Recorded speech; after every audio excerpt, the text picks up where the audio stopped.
خود نہیں ڈرتے تجھ سے، آزادی کے ہیں مت والے، باطل سے نکالیں گے تجھ کو کشمیر کے یہ سب رکھوالے۔ اللہ اکبر۔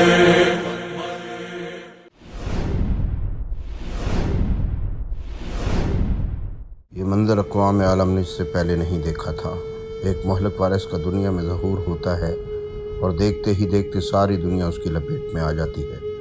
دنیا میں موجود سارے مسائل، سارے تنازع پس منظر میں جا چکے ہیں۔ اب ساری دنیا کا ایک ہی مسئلہ ہے، کورونا وائرس کی ہولناکیوں کا آغاز چائنا سے ہوا تھا، لیکن بہت جلد یہ وائرس ساری دنیا میں پھیل چکا تھا۔ انسان سے انسان میں منتقل ہونے والے اس وائرس نے ساری دنیا میں انسان کو انسان سے خوفزدہ کر دیا، جس کا نتیجہ یہ نکلا کہ انسان اپنے جیسے دوسرے انسان سے بھاگنے لگا۔ کرونا وائرس کی ان ہولناکیوں نے دنیا کی بڑی بڑی طاقتوں کو مجبور کر دیا کہ وہ اپنے عوام کی زندگیوں کو محدود کرتے ہوئے انہیں ان کے گھروں میں بند کر دیں۔ یہ آغاز تھا دنیا میں انسانیت کی تاریخ کے سب سے بڑے لاک ڈاؤن کا۔ اب سب کچھ بند تھا، چوراہے بند، راستے بند، شاپنگ مال، مارکیٹیں بند، دنیا گویا ایک بہت بڑے قید خانہ بن چکی تھی۔ یہ وقت تھا کہ جب دنیا کرونا وائرس کے محیط خطرے کا سامنا کرتے ہوئے ایک اور بہت بڑے خطرے سے دوچار ہونے جا رہی تھی۔ یہ خطرہ یقیناً کرونا وائرس سے بہت بڑا تھا۔ اس خطرے کا نام تھا بھوک۔ ہر طرح کے کاروبار کی بندش سے جنم لینے والی یہ بھوک اتنی شدید تھی کہ بڑے بڑے ملکوں کو اپنے نظام خطرے میں دکھائی دینے لگے۔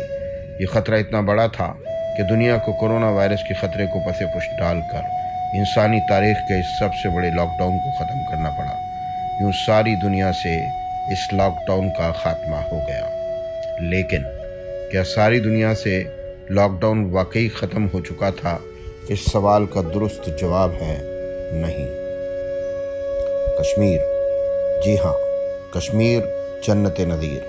5 اگست 2019 بھارتی بربریت کی ایک نئی مثال دنیا کے سامنے آتی ہے۔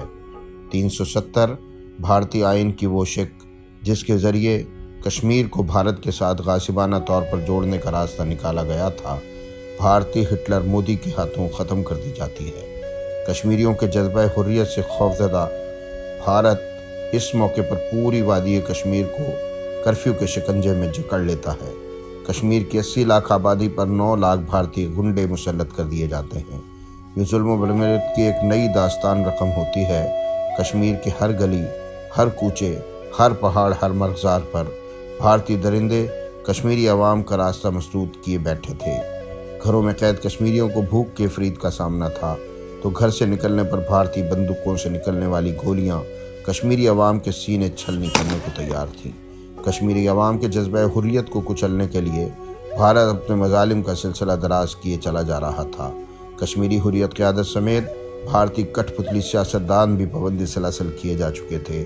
بھارتی سورموں نے جہاں سینکڑوں کشمیری نوجوانوں کو آزادی مانگنے کے جرم میں قتل کیا، وہیں ہزاروں کشمیری بوڑھے، بچے، جوان، مرد اور عورتوں کو بھارتی ظالم فوج نے جیل کی سلاخوں کے پیچھے دھکیل دیا۔ بھارتی ظالمانہ قبضے کے خلاف احتجاج کرتے ہوئے زخمی ہونے والے کشمیری نوجوانوں کو بھی ہاسپٹل منتقل کرنے کے بجائے جیلوں میں ڈالا جا رہا تھا۔ کشمیری عوام پر بہیمانہ بھارتی مظالم کا یہ سلسلہ اقوام عالم سے بھی چھپا ہوا نہیں تھا۔ پاکستان جو دنیا میں مظلوم کشمیریوں کا واحد وکیل اور پشتیبان ہے، دنیا کا ہر دروازہ کھٹکھٹا کر اقوام عالم کے سوئے ضمیر جگانے کی کوشش کر رہا تھا۔ دنیا بھارتی مظالم کو دیکھ کر حیران تھی کہ آج کی مہذب دنیا میں خود کو دنیا کی سب سے بڑی جمہوریت کہنے والا بھارت کس طرح تمام انسانی حدود پار کرتے ہوئے کشمیری عوام کو ظلم کی چکی میں پیسنے پر لگا ہوا تھا۔ ساری دنیا سے ظلم کے خلاف آوازیں بلند ہو رہی تھیں، لیکن عصر حاضر کا ہٹلر مودی اور اس کے حواری دنیا بھر سے اٹھنے والی ان آوازوں پر کان دھرنے کے لیے تیار نہ تھے۔ وہ سمجھتے تھے ظلم کی انتہا کر کے کشمیریوں کے جذبہ حریت کو شکست دی جا سکتی ہے، لیکن یہ ان کی خام خیالی تھی۔ ہر گزرتے دن نے ثابت کیا کہ بھارت تمام تر مظالم کے باوجود کشمیریوں کے جذبہ حریت سے شکست کھا چکا ہے۔